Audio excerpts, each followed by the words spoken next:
అవును ఫ్రెండ్స్, నిన్న జరిగిన ఆర్సీబీ వర్సెస్ డీసీ మ్యాచ్లో విరాట్ కోహ్లీ అండ్ ఇషాంత్ శర్మ మధ్యలో కొద్దిగా అదొక రకమైన కామెడీ పోకింగ్ నడిచింది. సో మీకు అందరికి తెలిసినట్టే ఆర్సీబీ ఈ డీసీ మ్యాచ్ గెలిచింది.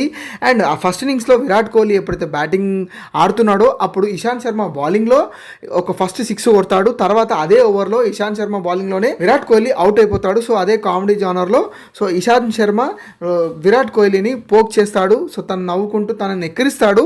అండ్ చూస్తున్నారు కదా మీరు, తను దొబ్బుకుంటా కూడా వెళ్ళిపోతాడు కామెడీగా. సో తర్వాత నెక్స్ట్ డీసీ బ్యాటింగ్ వచ్చేసరికి అప్పుడు ఇషాంత్ శర్మ బ్యాటింగ్కి వస్తాడు. అప్పుడు ఇషాంత్ శర్మ అవుట్ అయ్యాక అప్పుడు ఈసారి విరాట్ కోహ్లీ తన రివెంజ్ తీసుకుంటాడు. తను కూడా ఇషాంత్ శర్మని పోక్ చేస్తూ నవ్వుతూ కామెడీ చేస్తాడు. సో ఇది చాలా మంచి అనిపించింది. ఫ్యాన్స్కి కూడా చాలా చాలా ఫ్రెండ్లీ నేచర్. ఎందుకు మంచిగా ఉండదు ఫ్రెండ్స్, వీళ్ళిద్దరు చాలా పాత ఫ్రెండ్స్. వీళ్ళిద్దరు క్రికెట్ కూడా ఒకటేసారి స్టార్ట్ చేశారు. అండ్ ఇద్దరు ఫ్రెండ్షిప్ అయితే చాలా అంటే చాలా పాతది.